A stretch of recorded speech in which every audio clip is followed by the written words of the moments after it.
વ્હાલા મિત્રો, શું તમે જાણો છો કે દરેક બાબતો ઈશ્વરના નિયંત્રણમાં હોય છે? તેમનું જ્ઞાન માનવ સમજણ કરતાં વધુ છે.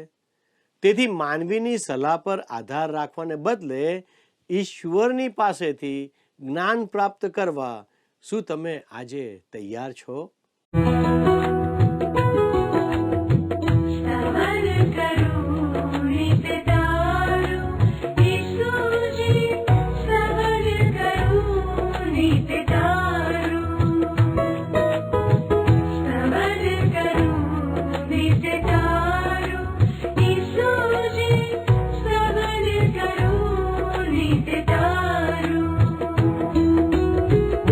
आज सवारे साध सुनी तऊ महिमा करूं प्रभु तारो, महिमा करूं प्रभु तारो,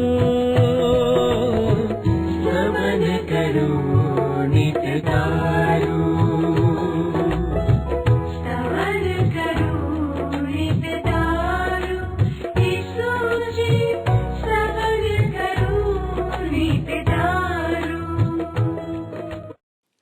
મારા વાલા મિત્રો, ઈશ્વરનું વચન ગીતશાસ્ત્ર 143 અને 8 કહે છે, મને સવારે તમારી કૃપા જણાવો, કેમ કે હું તમારા પર વિશ્વાસ રાખું છું. જે માર્ગે મારે ચાલવું જોઈએ તે મને બતાવો, કેમ કે હું તમારામાં મારું અંતઃકરણ લગાડું છું.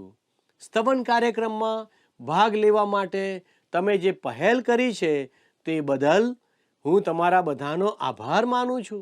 કારણ કે ગીતકર્તાનો પોકાર તે મારો અને તમારો પણ પોકાર છે.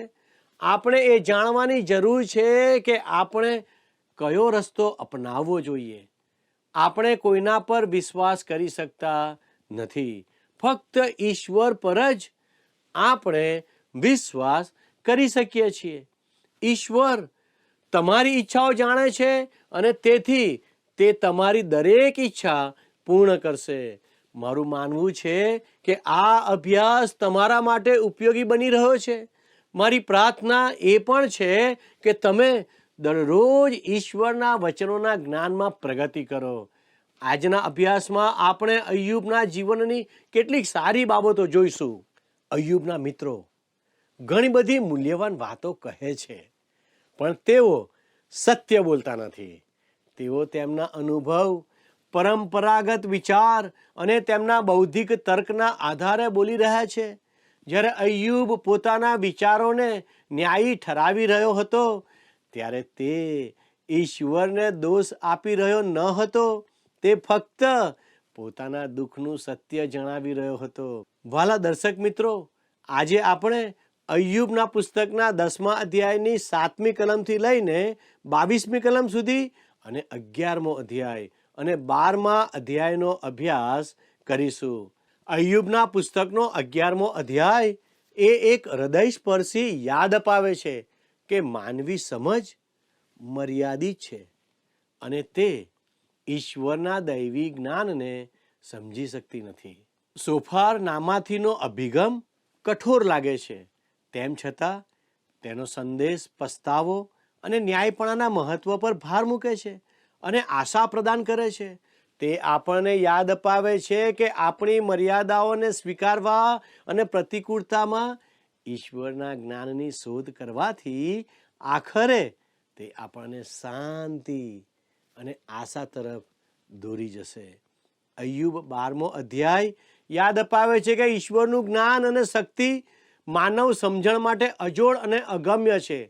તે આપણને પોતાને નમ્ર બનાવવા, આપણી મર્યાદાઓને સમજવા અને એ સ્વીકારવા માટે પ્રેરે છે કે ઈશ્વરનું જ્ઞાન ઘણીવાર માનવ તર્ક અને સમજણથી પર છે. તો ચાલો દર્શકો, આપણે આજના અભ્યાસમાં આગળ વધીએ. અય્યુબ વિશે તમે જુઓ મિત્ર, તો બાઇબલમાં નવા કરારમાં યાકોબના પત્રના 5મા અધ્યાયની 11મી કલમમાં કહેવામાં આવ્યું છે કે ધીરજથી દુઃખો સહન કરવાનો તમે નમૂનો લો. અય્યુબનો નમૂનો લો. આપણે એને ધન્ય કહીએ છીએ, કારણ કે આ લોકોએ ઘણું બધું સહન કર્યું હતું. આપણે અયુબની ધીરજ વિશે જોયું છે, અને અંતમાં ઈશ્વરે કેવી રીતે અયુબની જરૂરિયાતો પૂરી પાડી એ આપણે અયુબનું પુસ્તક વાંચવાથી જાણી શકીએ છીએ, કારણ કે પ્રભુ દયા અને કરુણાથી ભરપૂર છે. અયુબના પુસ્તકના અંત ભાગમાં આપણને એ જાણવા મળે છે મિત્ર કે ઈશ્વરે તેની દુર્દશા, અયુબની દુર્દશા કેવી રીતે આશીર્વાદમાં ફેરવી નાખી, અને કેવા આશીર્વાદમાં ફેરવી નાખી. ઈશ્વર નમ્રતા અને ધીરજ આપે છે. દુઃખમાં, અશાંતિમાં, ત્રાસમાં અને યાતનામાં નમ્રતા અને ધીરજ આપનાર માત્ર ઈશ્વર છે. આવી નમ્રતા પ્રાપ્ત કરવા માટે ખુદ પ્રભુ ઈસુ ખ્રિસ્તે આપણને આહ્વાન આપ્યું છે. ઈસુ ખ્રિસ્ત જણાવે છે કે હું દિન તથા નમ્ર હૃદયનો છું, મારી પાસે શીખો. બાઇબલમાં માથી અનુસાર જે શુભ સંદેશ છે એના 11મા અધ્યાયની 28 થી 30 કલમોમાં પ્રભુ ઈસુ ખ્રિસ્ત કહે છે, ઓ સખત મજૂરી કરનારાઓ અને બોજ ઊંચકનારાઓ, તમે બધા મારી પાસે આવો અને હું તમને આરામ આપીશ. મારી ઝૂંસરી તમારા પર લો અને મારી પાસેથી શીખો, કારણ હું દિન અને નમ્ર હૃદયનો છું, અને તમારા જીવને આરામ મળશે. જે ઝૂંસરી હું તમને આપીશ તે ઊંચકવામાં સહેલી છે, અને જે બોજ હું તમારા પર મૂકીશ તે હલકો છે. ખેર, આપણે મિત્ર અયુબના પુસ્તકમાં આગળ વધીએ. 10મા અધ્યાયમાં એની 9 થી 19 કલમો જોઈએ. અયુબ કહે છે ઈશ્વરની સાથે વાત કરતા કે કૃપા કરીને યાદ રાખ કે તે માટીના ઘટ જેવો મને ઘડ્યો છે, અને શું તું મને પાછો ધૂળ ભેગો કરશે? શું તે મને દૂધની પેઠે રેડ્યો નથી અને પનીરની પેઠે જમાવ્યો નથી? શું કહે છે આગળ? તે ચામડીથી તથા માંસથી મને વેષ્ટિત કર્યો છે, અને હાડકામાંથી તથા રગોથી તે મને સજ્જડ ગૂંથ્યો છે. તે મને જીવન તથા કૃપા આપ્યા છે, અને તારી નિગેહબાનીએ મારું રક્ષણ કર્યું છે. તો પણ આ બાબતો તે તારા મનમાં ગુપ્ત રાખી છે. હું જાણું છું કે એ તારો આશય છે. જો હું પાપ કરું તો તું મને ધ્યાનમાં લે છે, અને તું મારા અન્યાય વિશે નિર્દોષ ઠરાવશે નહીં. જો હું દુષ્ટ હોઉં તો મને અફસોસ, અને હું નેક હોઉં તો પણ હું મારું માથું ઊંચે નહીં કરીશ, કેમ કે મને અતિશય શરમ લાગે છે, અને મારી વિપત્તિ મારી આગળ જ છે. જો હું ગર્વ કરું તો તું સિંહની પેટે મારી પૂંઠે લાગે છે, અને ફરીને મારા ઉપર તું તારી અદ્ભુત શક્તિ બતાવીશ. તું મારી વિરુદ્ધ નવા નવા સાક્ષીઓ લાવે છે, અને મારા ઉપર તારો રોષ વધારે છે. મારી સામે દુઃખોની ફોજ પર ફોજ આવે છે. કેટલી ભયંકર બાબત, કેટલી ભયંકર બાબત. કે છે આગળ, તો તું શા માટે મને ગર્ભમાંથી બહાર લાવ્યો છે? ઈશ્વર સાથે દલીલ કરતા આવા પ્રશ્નો અયુબ ઈશ્વરને પૂછે છે. એ કહે છે કે ત્યાં જ મેં પ્રાણ છોડ્યો હોત, અને કોઈએ મને જોયો ન હોત, હું હતો ન હતો થઈ ગયો હોત, ગર્ભમાંથી સીધો તેઓ મને કબરે ઊંચકી જાત. અયુબ પોતાની આપત્તિ ઈશ્વરને કહી રહ્યો છે.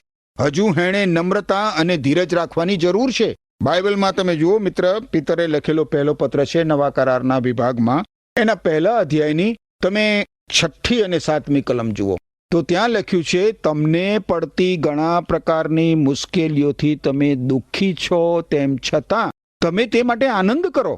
આ દુઃખો તો તમારો વિશ્વાસ સાચો છે કે નહીં તે પારખવાને માટે છે. નાશવંત સોનાની પણ પરીક્ષા અગ્નિથી થાય છે, પણ તમારો વિશ્વાસ તો સોના કરતા પણ વધારે મૂલ્યવાન છે, અને તે ટકી રહે તે માટે તેની પણ પરીક્ષા થવી જોઈએ. જ્યારે પ્રભુ ઈસુ ખ્રિસ્તના પ્રગટ થવાના દિવસો આવશે, ત્યારે તમને સ્તુતિ, મહિમા અને માન મળશે. ઈશ્વરનું પવિત્ર વચન આ પ્રમાણે કહેશે.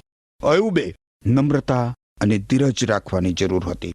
આગળ આપણે જોઈએ અયુબના પુસ્તકના 10મા અધ્યાયની 20 થી 22 કલમોમાં. તો અયુબ કહે છે ઈશ્વર સાથે વાત કરતા કે શું મારા દિવસો થોડા જ નથી? તો બસ કર અને મને રહેવા દે કે હું થોડો આરામ ભોગવી લઉં, કેમ કે પછી તો જ્યાંથી પાછું નથી આવી શકાતું ત્યાં, એટલે અંધકારના અને મૃત્યુ છાયાના દેશમાં મારે જવાનું છે. એટલે ઘોર અંધકારના દેશમાં, જે સંપૂર્ણ અસ્તવ્યસ્ત છે તથા જેનો પ્રકાશ અંધકાર રૂપ છે, તેવા મૃત્યુ છાયાના દેશમાં મારે જવાનું છે. 20મી કલમમાં અયુબ ઈશ્વર સમક્ષ પોતાની ક્ષણભંગુરતા વ્યક્ત કરે છે. મિત્ર, બાઇબલમાં મનુષ્યના જીવનની ક્ષણભંગુરતા વિશે પ્રકાશ આપતા ગીતશાસ્ત્રના પુસ્તકના 39મા અધ્યાયની 4થી કલમમાં કહેવામાં આવ્યું છે કે હે યહોવા, મારો અંત ક્યારે છે તથા મારા આયુષ્યનું માપ કેટલું છે તે મને જણાવ. હું કેવો ક્ષણભંગુર છું એ મને તું સમજાવ. યાદ રાખો મિત્ર, પૃથ્વી ઉપરનું અયુબનું ટૂંકું જીવન એ શાંતિથી જીવી શકે એવી યાચના એ ઈશ્વરને કરે છે. અયુબ એક માણસ તરીકે બહુ જ સહજ રીતે પોતાના વિચારો ઈશ્વર સમક્ષ વ્યક્ત કરે છે. જો આપણે મિત્ર અયુબની જગ્યાએ હોઈએ ને, આપણી જાતને આપણે અયુબની જગ્યાએ મૂકી દઈએ, તો આપણે પણ ઈશ્વર સમક્ષ આવી જ ફરિયાદો કરીએ. ઈશ્વર અયુબને શીખવશે અને ત્યારે અયુબ માત્ર ઈશ્વરની આભાર સ્તુતિ કરશે અને ઈશ્વરનો ઉપકાર જ માનશે. પૃથ્વી ઉપરનું માણસનું જીવન બહુ જ ક્ષણિક છે મિત્રને. એમ છતાં આ જ જીવનમાં જો માનવ એ જીવંત સત્ય ઈશ્વરને વ્યક્તિગત રીતે ઓળખે અને ઈશ્વરની આધીનતામાં જીવન જીવે, તો સાચા અર્થમાં એ મનુષ્યનું જીવન આશીર્વાદિત બની શકે. તમે જુઓ, બાઇબલમાં ગીતશાસ્ત્રના જે પુસ્તકના 36મા અધ્યાય છે એની 9મી કલમમાં શું કહેવામાં આવ્યું છે કે છે ઈશ્વરને આ પ્રમાણે કહેવામાં આવ્યું છે, કેમ કે જીવનનો ઝરો તારી પાસે છે, તારા અજવાળામાં અમે અજવાળું જોઈશું. ઈશ્વરની પાસે જીવનનો ઝરો છે. ઈશ્વરના પ્રકાશમાં આપણે પ્રકાશ પ્રાપ્ત કરી શકીએ છીએ મિત્ર. આપણે હવે અયુબના પુસ્તકના 11મા અધ્યાયનો પ્રારંભ કરીએ. અયુબના પુસ્તકના 11મા અધ્યાયમાં સોફાર નામનો અયુબનો મિત્ર હવે અયુબની સાથે વાદ વિવાદ કરે છે, દલીલો કરે છે. આ સોફાર અયુબનો ત્રીજો મિત્ર છે.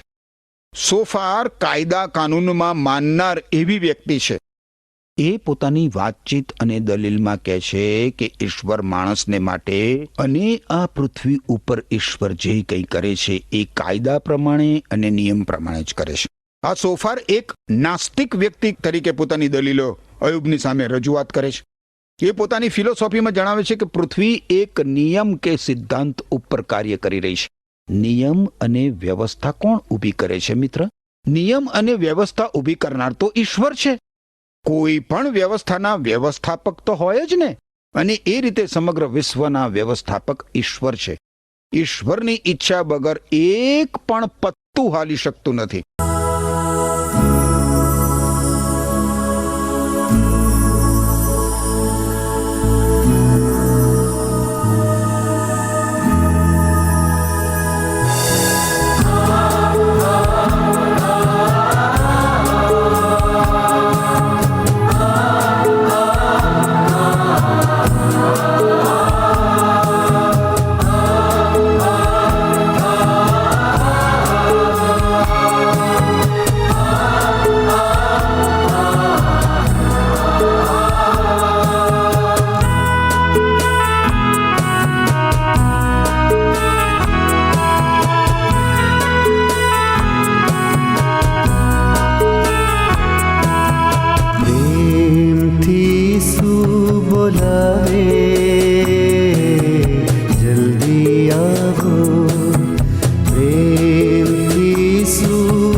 હવે આપણે અયુબના પુસ્તકના 11મા અધ્યાયની પ્રથમ 2 કલમો જોઈએ. અહીં લખ્યું છે, ત્યારે સોફાર ના માંથી એ ઉત્તર આપ્યો કે શું જાજા શબ્દોનો ઉત્તર આપવો ન જોઈએ, અને શું બહુ બોલો માણસ ન્યાયી ઠરે? અયુબને સોફાર એમ કહેવા માંગે છે કે તું જુદા જુદા શબ્દો વાપરીને તારા પાપો ઢાંકી રહ્યો છું. અયુબ એમ કહે છે કે મારી આવી દુર્દશામાં તમે મને હેરાન કરશો નહીં. પરંતુ સોફાર એક વકીલની જેમ અયુબની પ્રત્યે દુર્લક્ષ સેવીને એની પરિસ્થિતિ પ્રત્યે પણ બેધ્યાન બને છે. સોફાર પોતાની દલીલ એવી રીતે રજૂ કરવા માંગે છે કે અયુબ હારી જાય. પરંતુ મિત્ર, માત્ર દલીલો અને શબ્દો વડે માણસને હરાવી શકાતો નથી. અયુબ ઈશ્વરની નજરમાં તો નિર્દોષ છે, અને એટલા માટે સોફાર જે કંઈ કહે છે એ તદ્દન ખોટું છે. 3જી કલમ જુઓ. શું તારી ફુલાસના તડકાથી માણસો ચૂપ થઈ જાય? અને તું મસ્કરી કરે ત્યારે શું તને કોઈ માણસ નહીં શરમાવે? સોફાર એક વકીલની માફક અયુબ સમક્ષ દલીલો કરે છે. એ અયુબને દોષિત ઠરાવવા માટે કોશિશ કરે છે અને કહે છે, અરે તું તો ઢોંગી છું, પાખંડી છું. સોફાર જાણે ઈશ્વરના વિચારો જાણતો ના હોય અને ઈશ્વર અયુબને માટે જે નિર્ણયો લેવાના છે એ જાણતો ના હોય એ પ્રમાણે વાતો કરે છે. જુઓ તમે 4 અને 5મી કલમ. કેમ કે તું કહે છે કે મારો મત ખરો છે અને હું તારી દ્રષ્ટિમાં ચોખ્ખો છું, પણ જો દેવ બોલે અને તારી વિરુદ્ધ પોતાનું મોં ઉગાડે. આ કલમોમાં સોફાર જાણે ઈશ્વર બોલતો હોય ને એવી રીતે બોલે છે. જુઓ તમે 6 અને 7મી કલમ. અને તે તને જ્ઞાનના મર્મો સમજાવે કે ખરું જ્ઞાન તો બહુવિધ છે તો કેવું સારું. એ માટે જાણે કે તારા અન્યાયને લીધે તને યોગ્ય છે તે કરતા ઈશ્વર તારા પર થોડી શિક્ષા લાવે છે. શું તું શોધ કરવાથી ઈશ્વરના મર્મોનો પત્તો મેળવી શકે? શું તું શોધીને સર્વશક્તિમાનનો પાર તું પામી શકે? અયુબને આવા પ્રશ્નો પૂછે છે. જાણે સોફાર ઈશ્વર વિશે બધું જ જાણતો ના હોય, ઈશ્વર વતી જાણે એ બોલતો ના હોય એવી રીતે વાતો કરે છે. સોફારના શબ્દો અયુબને માટે નિરુપયોગી છે. 7મી કલમમાં સોફાર એક સનાતન સત્ય જણાવે છે, જરૂર, પણ એ અયુબ માટે કામનું નથી. ઈશ્વરને માણસ શોધતા નથી, ખુદ ઈશ્વર સામેથી માણસને શોધે છે અને મનુષ્ય સમક્ષ પોતાને પ્રગટ કરે છે. બાઇબલમાં આપણે જોઈએ તો બાઇબલમાં જણાવ્યા પ્રમાણે મુક્તિદાતા પ્રભુ ઈસુ ખ્રિસ્તમાં ઈશ્વરે પોતાને પ્રગટ કર્યા છે. તમે જુઓ હિબ્રુ લોકોને લખેલો પત્ર 1 અધ્યાય 3જી કલમમાં લખ્યું છે કે પ્રભુ ઈસુ ખ્રિસ્ત ઈશ્વરના ગૌરવનો પ્રકાશ છે. પ્રભુ ઈસુ ખ્રિસ્ત ઈશ્વરના સત્વની આબેહૂબ પ્રતિમા છે અને પોતાના સામર્થ્યવાન શબ્દ દ્વારા આખા વિશ્વને પ્રભુ ઈસુ ખ્રિસ્ત ધરી રાખે છે. તેમણે માણસોને પાપથી મુક્ત કર્યા પછી તે સ્વર્ગમાં ઈશ્વરની જમણી તરફ બિરાજમાન છે. એ જ પ્રમાણે મિત્ર તમે જુઓ તો કોલોસી લોકોને લખેલા પત્રના 1 અધ્યાયની 15 થી 20 કલમોમાં લખવામાં આવ્યું છે, ઈસુ ખ્રિસ્ત અદ્રશ્ય ઈશ્વરની પ્રતિમા છે. તે પ્રથમ જનિત પુત્ર છે અને સર્વ સર્જેલી વસ્તુઓથી શ્રેષ્ઠ છે, કારણ કે તેમની મારફતે જ ઈશ્વરે સ્વર્ગીય શક્તિઓ, પ્રભુતા, આધિપત્ય અને સત્તાઓ સહિત આકાશ અને પૃથ્વી પરની સર્વ દ્રશ્ય અને અદ્રશ્ય વસ્તુઓનું સર્જન કર્યું. ઈશ્વરે તેમની મારફતે અને તેમના માટે સર્વ વસ્તુઓ ઉત્પન્ન કરી. તે સર્વ વસ્તુઓ પહેલા હયાત હતા અને તેમની સાથેના જોડાણને કારણે જ સર્વ વસ્તુઓ તેમના યોગ્ય સ્થાને ટકી રહે છે. યાદ રાખો મિત્ર, માણસે ઈશ્વરને હવે શોધવાની જરૂર નથી, કારણ કે ઈશ્વરે પોતાની સંપૂર્ણ જાતને પ્રભુ ઈસુ ખ્રિસ્તમાં પ્રગટ કરી દીધી છે મનુષ્ય સમક્ષ, અને એટલે ઈસુ ખ્રિસ્ત પર વિશ્વાસ કરનાર વ્યક્તિ ઈશ્વરને પ્રાપ્ત કરી શકે છે. હવે આપણે આગળ વધીએ. અયુબના પુસ્તકના 11મા અધ્યાયમાં 8 થી 10 કલમો જોઈએ. તે ગગન જેટલું ઊંચું છે એમાં તારું શું વળે? તે શેવોલ કરતા ઊંડું છે તે શું જાણી શકે? તેનું માપ પૃથ્વી કરતા લાંબુ અને સમુદ્ર કરતા પહોળું છે. જો તે કોઈને પકડીને કેદમાં પૂરે અને ન્યાયાસન આગળ બોલાવે તો તેને કોણ રોકી શકે? સોફાર અયુબને ઈશ્વરની મહાનતા વિશે જણાવી રહ્યો છે. હવે અત્યારે અયુબને આવા કોઈ જ જ્ઞાનને કે એવા કોઈ શબ્દોની જરૂર નથી. સોફાર તો એમ માને છે કે એની પાસે જ અયુબના બધા જ પ્રશ્નોના ઉત્તરો છે અને એ પોતે ઈશ્વરને પૂરેપૂરી રીતે જાણે છે. 11 થી 20 કલમોમાં એ કહે છે, કેમ કે તે નિર્માલ્ય માણસોને જાણે છે અને અન્યાયને તથા અવિચારી માણસને જુએ છે, પણ નિર્માલ્ય માણસને તે બુદ્ધિમાન કરે છે અને જંગલી ગધેડીના બચ્ચા જેવા માણસને તે સુધારે છે. જો તું તારું મન પાધરું રાખે અને તેની ભણી તારા હાથ લાંબા કરે, તારામાં જે પાપ હોય તે જો તું છેક દૂર કરે અને અનીતિને તારા તંબુઓમાં રહેવા ન દે, તો નિશ્ચય તું નિર્દોષ ઠરીને તારું મુખ ઊંચું કરશે. હા, તું દ્રઢ થશે અને ડરશે નહીં, કેમ કે તું તારું દુઃખ વિસરી જશે. વહી ગયેલા પાણીની પેઠે તે તને યાદ આવશે. તારા જિંદગી બપોર કરતા તેજસ્વી થશે, અંધકાર હશે તો પણ તે પ્રભાતના જેવી થશે. આશા ઉત્પન્ન થવાને લીધે તું નિર્ભય થશે. હા, તું ચોતરફ જોશે અને સહી સલામત આરામ લેશે. વળી તું સૂઈ જશે અને તને કોઈ બીવડાવશે નહીં. હા, ઘણા તારી આગળ અરજ ગુજારશે, પણ દુષ્ટોની આંખો ક્ષીણ થઈ જશે અને તેઓને નાસી જવાનો કોઈ માર્ગ નહીં રહે અને મૃત્યુ સિવાય તેમને બીજી કોઈ પણ આશા રહેશે નહીં. 14 થી 15 કલમોમાં સોફાર અયુબને સીધી રીતે પાપી કે છે, અનિતિમાન કે છે અને જાણે પોતે ઈશ્વરનું મન સમજીને અયુબને સલાહ સૂચનો આપે છે. બીજી વ્યક્તિની મુશ્કેલીમાં તેના માટે અનુમાનો કરવા એ કેટલું બધું ખોટું છે. પૂર્વગ્રહો કે અનુમાનોને આધારે સલાહ આપવાથી સામી વ્યક્તિના હૃદયને સ્પર્શી શકાતું નથી મિત્ર. સોફાર જ્ઞાની વકીલાતવાળા શબ્દો અયુબની જરૂરિયાત પૂરી પાડી શકે એમ નથી. સોફારના આવા શબ્દો અયુબના 3 મિત્રો અયુબ પ્રત્યે આક્ષેપબાજી અને ગેરસમજણ ઊભી કરે છે. વારું આપણે હવે 12મા અધ્યાયનો પ્રારંભ કરીએ. અયુબના 12-14 અધ્યાયમાં અયુબ તેના મિત્રોને પાછો વળતો ઉત્તર આપે છે. અયુબના જમાનામાં લોકો પોતાનો સમય વિચારોમાં અને ચર્ચાઓમાં ગુજારતા હતા, જાણે કે માણસો ચર્ચા વિચારણા કરવાની હરીફાઈમાં ભાગ લેતા ના હોય. આજે તો એવું છે જ નહીં. લોકો તો આજે રમતગમતમાં હરીફાઈ કરે છે. વારું 12મા અધ્યાયની પ્રથમ 2 કલમો જોઈએ. ત્યારે અયુબે ઉત્તર આપ્યો, નિશ્ચય તમારા સિવાય તો બીજા લોક જ નથી, અને બુદ્ધિનો અંત તો તમારા અંત સાથે જ આવશે. અયુબ એના મિત્રોને કહે છે, અરે ભાઈ, તમે જ બુદ્ધિ માનો છો અને બીજા બધા તો મૂર્ખ છે. બુદ્ધિનો અંત તો તમારી સાથે થઈ જવાનો છે. 3જી કલમ, પરંતુ તમારી પેઠે મને પણ અક્કલ છે અને હું તમારા કરતા ઉતરતો નથી. હા, એવી વાતો કોણ જાણતું નથી? અયુબ કહે છે કે તમે ભાઈ જે જાણો છો એ હું પણ જાણું છું. આમ ત્રણેય મિત્રો અયુબની વાસ્તવિક પરિસ્થિતિને પહોંચી શકતા નથી. એ લોકો તો અયુબની ઉપર આક્ષેપો જ કરે છે અને શાબ્દિક પ્રહારો કરે છે. એના પ્રત્યુત્તરમાં અયુબ સ્વ બચાવ કરે છે. એ લોકો અયુબને ઈશ્વરની ઓળખ નથી આપતા. એ લોકો ઈશ્વરની દયા અને કૃપા વિશે અયુબને નથી જણાવતા, પણ ઈશ્વરના નિયમ વિશે, ઈશ્વરની વ્યવસ્થા વિશે જણાવે છે. જો કે એ લોકો પોતાની રજૂઆતમાં અનુભવ અને પ્રણાલિકાગત નિયમનો ઉલ્લેખ જરૂર કરે છે, પણ એથી એ લોકો સત્ય નથી પ્રગટ કરતા. 4-10 કલમમાં શું કહે છે અયુબ? જેણે દેવની પ્રાર્થના કરી અને જેને દેવે ઉત્તર પણ આપ્યો, એવા માણસને તેના પાડોશીઓ હાંસીપાત્ર ગણે એવો હું છું. એટલે ન્યાયી સંપૂર્ણ માણસ હાંસીપાત્ર છે. જેઓ પોતે સુખી છે તેઓ દુર્ભાગી માણસનો તિરસ્કાર કરે છે. જ્યારે કોઈ માણસ ઠોકર ખાય છે ત્યારે તેઓ એમ જ કરે છે. લૂંટારાઓના ઘર આબાદ થાય છે અને દેવને રોષ ચડાવનારાઓ સહી સલામત હોય છે, અને તેઓનું બાહુબળ તે જ તેમનો દેવ છે.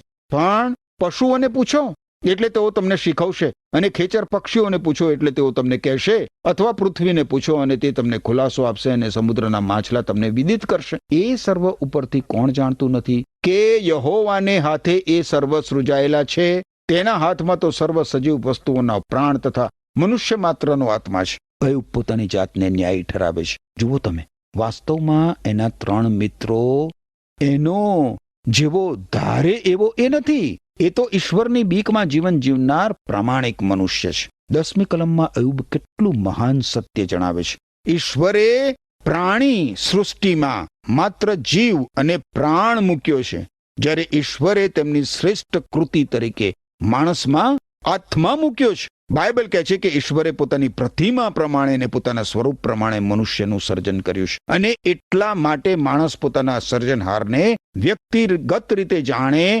વ્યક્તિગત રીતે અનુભવે, વ્યક્તિગત રીતે ઓળખે અને ઈશ્વરની આધીનતામાં જીવન જીવે. એ કેટલું બધું મહત્વનું છે અને જરૂરી છે. ઈશ્વરને તમે મિત્ર મુક્તિદાતા પ્રભુ ઈસુ ખ્રિસ્તમાં વ્યક્તિગત રીતે ઓળખી શકો છો, અને એ રીતે તમે ઈશ્વરની સાથે સીધા સંબંધમાં આવ્યા બાદ ઈશ્વરને આધીન પણ રહી શકો છો. રોમન લોકોને લખેલા પત્રના 3 અધ્યાયની 25મી કલમમાં કહે છે, ઈશ્વરે ઈસુ ખ્રિસ્તને બલિદાન થવા અર્પ્યા. ઈસુ ખ્રિસ્તના મરણ દ્વારા ઈશ્વરનો મનુષ્યના પાપની વિરુદ્ધનો કોપ દૂર થાય છે, અને એમ ઈસુ ખ્રિસ્ત પર વિશ્વાસ કરનાર માણસના પાપ ઈશ્વર માફ કરે છે. આમાં માણસને પોતાની સાથે સીધા સંબંધમાં લાવવાનો ઈશ્વરનો હેતુ પ્રગટ થાય છે.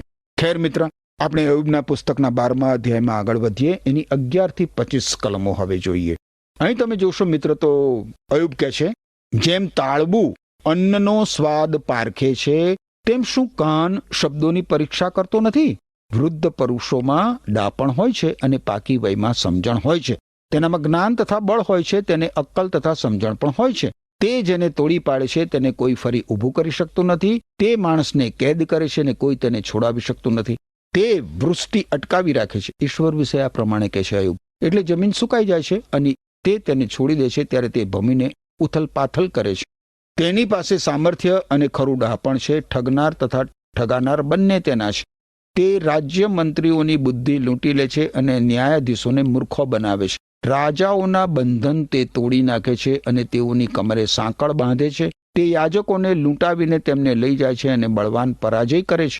વક્તાઓની વાચા લઈ લે છે અને વડીલોની બુદ્ધિ હરી લે છે. રાજાઓ પર તે ફિટકાર વરસાવે છે અને બળવંતોના હાંજા ગગડાવી નાખે છે. તે અંધકારમાંની ગુહ્ય વાતો પ્રકાશમાં લાવે છે અને મૃત્યુછાયા પર અજવાળું પાડે છે. તે પ્રજાઓની વૃદ્ધિ કરે છે અને તેઓનો નાશ પણ કરે છે. તે પ્રજાઓને વિસ્તારે છે અને તેઓને સંકોચે. તે પૃથ્વીના લોકોના આગેવાનોને ના હિંમત કરે છે અને તેઓને માર્ગ વગરના અરણ્યમાં ભટકાવે છે. તેઓ અજવાળા વગર અંધકારમાં ફાંફા મારે છે અને તે તેઓને છાકટા માણસની પેઠે લથડિયા ખવડાવે છે. અયુબ પોતાના અનુભવમાં ઈશ્વરની મહાનતા પ્રગટ કરે છે. તમે જોયું ને, કેટલી અદ્ભુત વાતો ઈશ્વર વિશે અયુબ કરે છે. ઈશ્વરને, એના મિત્રોને અને પોતાની જાતને અયુબ જાણે છે. એ જ રીતે મિત્ર ઈશ્વરને વ્યક્તિગત રીતે ઓળખીને, જાણીને, અનુભવીને તમે અહોભાવ પ્રગટ કરી શકો છો ઈશ્વર પ્રત્યે કે આહાહાહાહા, ઈશ્વર તમે કેવા મહાન છો.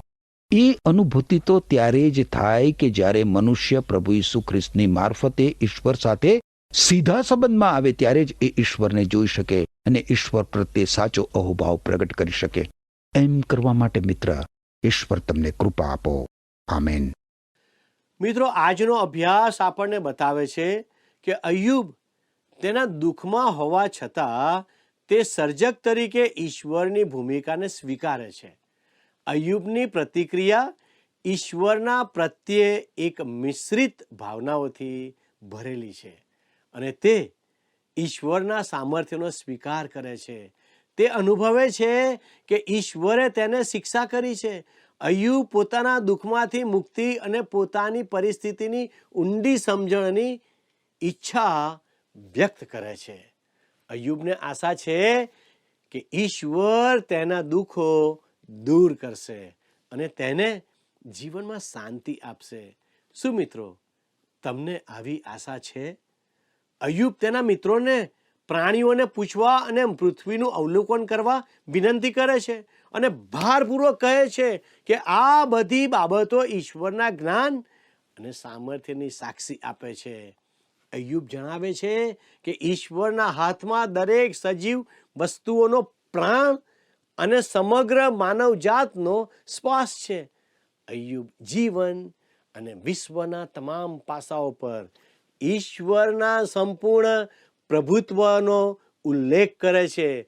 તે જ્ઞાની અને બળવાનને મૂંઝવણમાં મૂકવાની ઈશ્વરની શક્તિનું વર્ણન કરે છે અને સ્થાપિત કરે છે કે ઈશ્વરનું જ્ઞાન માનવ સમજની બહાર છે. શું તમે આ વાત સ્વીકારવા તૈયાર છો મિત્રો? આ વિશે વિચાર કરજો. આ અદ્ભુત પ્રશ્ન છે જેના વિશે મારે અને તમારે ચોક્કસ વિચાર કરવો જોઈએ. વહાલા દર્શકો, મારો સમય પૂરો થઈ રહ્યો છે. જો આજનું પ્રસારણ આપને ગમ્યું છે તો મારી નમ્ર વિનંતી છે, અમને જરૂરથી એક મિસ કોલ કરશો અને અમારા પ્રતિનિધિ સાથે ફોન કરીને તમે પ્રાર્થના કરી શકો છો. ઈશ્વર આજનો આશીર્વાદ આપ સર્વને આપો. એ જ પ્રાર્થના સાથે હું આપની વિદાય લઉં છું. આમેન.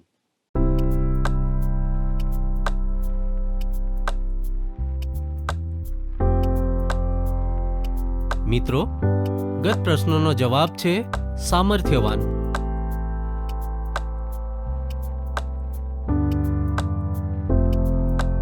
આજનો પ્રશ્ન છે, સોફાર કેવો વ્યક્તિ છે?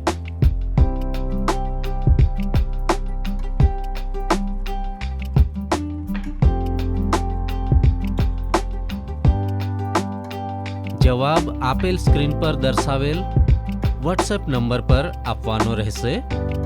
કાર્યક્રમ દરમિયાન પૂછેલા પ્રશ્નોનો સાચો જવાબ આપનાર વિજેતાઓના નામ દર મહિનાના પ્રથમ સોમવારે જાહેર કરવામાં આવશે.